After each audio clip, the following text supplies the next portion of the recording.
तो मिनी पाकिस्तान की बातें क्यों हो रही है? पश्चिम उत्तर प्रदेश को अगर अलग राज्य बनाया जाता है तो यहां पर मिनी पाकिस्तान बन जाएगा। दरअसल दोनों बयान बीजेपी के नेताओं की तरफ से दिए गए हैं। दरअसल केंद्रीय मंत्री संजीव बालियान ने कहा कि भाई पश्चिमी उत्तर प्रदेश को अलग राज्य बना देना चाहिए। इसका विरोध इस तौर पर संगीत सोम ने किया है कि अगर अलग राज्य बन गया तो फिर यहां पर मिनी पाकिस्तान बन जाएगा। इस पर चर्चा करने के लिए तमाम मेहमान हमारे साथ मौजूद हैं। शमशी आजाद मौजूद हैं हमारे साथ। शमशी आजाद साहब, दोनों नेता जो हैं क्या सिर्फ वोट के लिए ये बातें कर रहे हैं? बीजेपी की जो पॉलिटिक्स है उसके लिए ये बातें हो रही है, या फिर वाकई ये दोनों का पर्सनल बयान है जो आप कह रहे हैं? नहीं, मैंने पहले कार्यक्रम की शुरुआत में ही कहा था कि दोनों लोगों का ये व्यक्तिगत बयान है, उनका निजी बयान है। इसका पार्टी के अभी किसी भी शीर्ष नेतृत्व ने जो है इसका न समर्थन किया न विरोध किया है। एक नेता जो अपने क्षेत्र की समस्याओं को लेकर चाहता है कि जनता के साथ वो अपना आगे बढ़े, तो उसने बताया है कि वहाँ से हाईकोर्ट दूर है, वहाँ से मुख्यालय दूर है, और ये सही बात भी है कि वहाँ से गाजियाबाद से अगर आप लखनऊ की तरफ आते हैं, मेरठ मुजफ्फरपुर से लखनऊ की तरफ आते हैं तो कम से कम 6 से 7 घंटे का जो है यात्रा आपको करनी पड़ती है। तो वहीं जो है मुसलमानों के अल्पसंख्यक समाज की बढ़ती हुई आबादी को देखकर अगर आपके संगीत सोम जी ने कहा तो ये भी सोचने वाली बात है। और उसके बाद होता यह है कि जो टेक्निकल प्रॉब्लम है, टेक्निकल का मतलब यही है कि जो एक बड़ा बिजनेस है, जो एक बड़ा राजस्व है उत्तर प्रदेश का जीडीपी का, वो 51% से ज़्यादा का जो है, क्योंकि वहाँ पर इंडस्ट्रियल एरिया है और कृषि प्रधान एरिया भी पश्चिम का है, तो उसी उधर से आता है। अगर उत्तर प्रदेश से उसको एक बैग अलग किया जाएगा तो ज़रूर इस पर उत्तर प्रदेश पर असर पड़ेगा। यही वजह है कि आज तक जो है भारतीय जनता पार्टी ने इस पर अभी तक चुप्पी साध रखी है। होना ये ज़रूर चाहिए था कि वहाँ से थोड़ी सी भौगोलिक स्थिति को अगर बदला जाए, थोड़ा सा अगर वहाँ पर उत्तर प्रदेश के इधर को अगर लिया जाए, पूर्वांचल की तरफ को अगर लिया जाए, जिसमें पूर्वांचल को अलग राज्य बनाने की मांग की गई थी, बुंदेलखंड को अलग राज्य बनाने की मांग की गई थी, जिसमें कानपुर को राजधानी बनाने की मांग की गई थी, तो कभी प्रयागराज पूर्वांचल की राजधानी बनाने की मांग की गई थी। तो ये लगातार बातें उठती रहती हैं और होना भी चाहिए, इस पर मंथन होना चाहिए। अगर ये लगेगा कि देश हित में है, राष्ट्र हित में है, तो भारतीय जनता पार्टी इसका समर्थन करेगी। लेकिन होगा वही कि विपक्ष इस पर आरोप लगाएगी। जैसे अगर भारतीय जनता पार्टी ने अभी जैसे समर्थन किया तो वैसे विपक्ष को एक बड़ा सा मुद्दा मिल जाएगा कि चुनाव को देखते हुए चुनावी शगुफे इन्होंने छेड़ दिया है ताकि ये जनता का वोट ले सके। तो वोट की राजनीति भारतीय जनता पार्टी इतना नहीं करती जिस तरीके से विपक्ष के लोग हर बात को मुद्दा बनाते हैं कि वोट की राजनीति करने के लिए बिल्कुल निचले स्तर तक चले जाते हैं। भारतीय जनता पार्टी का कॉन्सेप्ट पूरी तरीके से क्लियर है। अभी दोनों नेताओं की बातों पर विचार विमर्श किया जा रहा है कि किसका समर्थन करना है और किसका विरोध करना है। यह सबसे पहले ये हुआ है कि दोनों नेताओं के बयान को यह कहा गया कि उनका व्यक्तिगत बयान है और पार्टी के किसी भी नेता ने इसकी जिम्मेदारी नहीं ली है। ठीक है, विवेक पांडे कुछ कहना चाह रहे हैं। विवेक पांडे, मैं एक चीज और जानना चाहता हूं।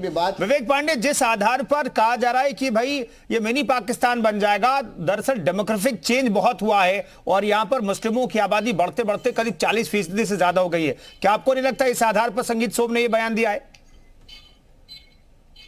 देखिए, मैं बड़ी जिम्मेदारी के साथ आपको एक बात जरूर कहना चाहूंगा। हम तो कह रहे थे जातिगत जनगणना करवा। किसी पूर्व जातिगत जनगणना के बाद जो सरकार की स्कीमें हैं, जन जागरूकता की स्कीमें हैं, हमारे दो जैसी जो स्कीमें चल रही थी जिनको कोई परिवार नियोजन से जोड़ के देखा जाता है, यानी ये मानते हैं कि सरकार ने इस दिशा में कोई काम नहीं किया है, क्या इनकी आबादी बढ़ती रही है एक विशेष वर्ग की। दूसरी बात पे आऊंगा, मैं तो ये कहूंगा आज की सनातन हिंदुत्व के ढोंग करने वाले जो दिन रात पाकिस्तान का नाम लेकर के एक वर्ग विशेष को डराते हैं और एक वर्ग विशेष के विरुद्ध एक एजेंडा चलाते हैं, उन सबको पाकिस्तान भेज दीजिए। आज मैं खुले मन से आपके कह रहा हूं, क्योंकि ये भारत में रह करके भारत की खाते हैं और भारत के राष्ट्रवाद के नाम पे पाकिस्तान की वाहवाही करते हैं। दिन रात पाकिस्तान को जपते हैं ये लोग। इनकी राजनीति का आधार पाकिस्तान है, इनकी राजनीतिक मंचों का आधार पाकिस्तान है, इनकी नीयत पाकिस्तान है, इनकी योजनाएं पाकिस्तान है। दिन भर इनके अंदर एक ही है कि जहर बोलते रहो, क्योंकि मुद्दों पर यह फेल है।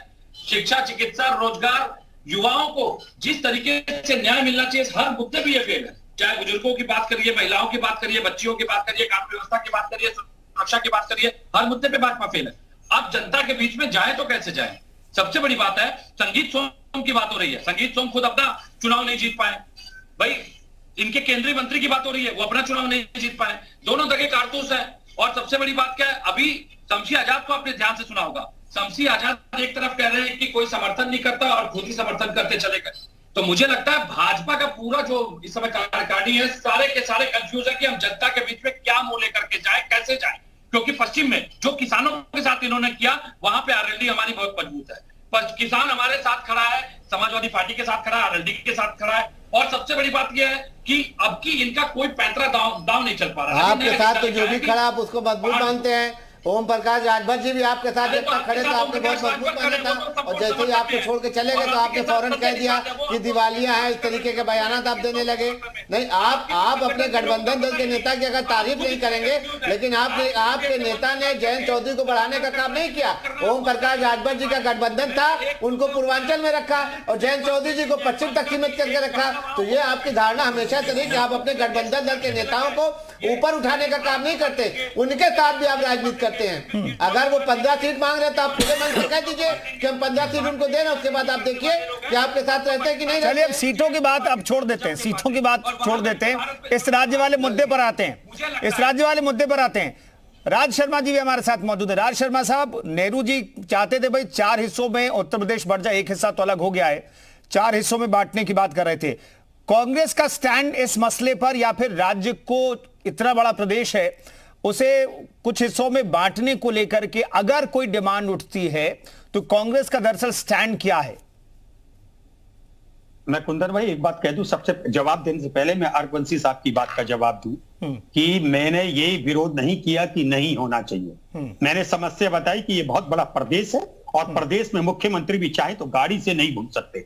और मैंने एक और बात कही थी कि बलियान साहब को अगर बनवाना ही था वो चुपचाप बनवा सकते हैं। तो अर्कवंशी साहब मेक इट क्लियर कि मैं विरोध नहीं कर रहा। और मैं इस बात को और बता दूं आपको, उत्तर प्रदेश इतना बड़ा राज्य है कि व्यक्ति, मुख्यमंत्री खुद नहीं एक दिन में चल सकते, खुद जिनकी चंद फ्लीट चलती है। और अगर मान लो ऐसा प्रदेश बनते हैं, 3 प्रदेश और बल्कि 4, चलो उत्तराखंड हो गया, 3 बनते हैं, तो उसमें सबसे अच्छी बात क्या होती है, छोटे राज्यों में विकास बहुत अच्छा होता है, आदमी की अप्रोच होती है। आज पता ही नहीं है कौन कहां कर रहा है। मैं दावे के संग कहता हूं मुख्यमंत्री को यह नहीं पता होगा, 75 जिलों के डीएम के नाम नहीं पते होंगे। छोटा सा होगा, जैसे अभी बता रहे थे, कोई बता रहे थे, मैं सुन नहीं पाया उन्हें, कि जैसे 3-3.5 करोड़ छत्तीसगढ़ में, अगर हम 8-8 7-7 करोड़ हो जाए तो उसमें कोई दिक्कत नहीं है। अब आ जाओ एक संगीत सोम का, मैं फिर दोबारा कहता हूं, ऐसे बयान देने से किसी भी नेता को बचना चाहिए। मेरे लिए वोट मुस्लिम का भी उतनी जरूरी है, बनिए वैश्य का भी जरूरी उतना है, एससी का भी जरूरी उतना है, बैकवर्ड का भी, ब्राह्मण का भी।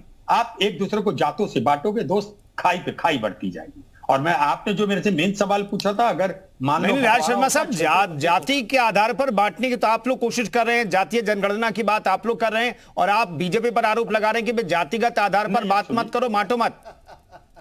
कुंदन भाई, मैं एक बात और बात सुन लीजिए, हमने सिर्फ जातिगत गणना करने को कह रही कि जिस पर ये राज क्या करते थे, जिस वोट को अपना अधिकार मानते थे, वोट इनसे खटक चुका है, वो वोट खतक चुका है। तो अब इनको यही देखना है कि भाई चले एक करके शमशी साहब, राज शर्मा पैदा करना है। राज शर्मा जल्दी खत्म कीजिए अपनी बात सर, प्लीज। मैं एक और बात कह रहा, ये जो रावण का जो घमंड, ये चूर हो जाएगा 2024 में। आप फिर तरसोगे, सत्ता में नहीं आओगे। रावण कौन है कांग्रेस पार्टी में? क्या करें, रावण कौन है कांग्रेस पार्टी में, आप बताइए। चूर तो हो चुका है। आप अपनी पार्टी के रावण हो, और आपके नेता रावण है, जिनको घमंड इतना। आप शब्दों का चयन कर। चलिए ये सब बातें सही नहीं है, चलिए ये सब बातें सही नहीं है। रोहित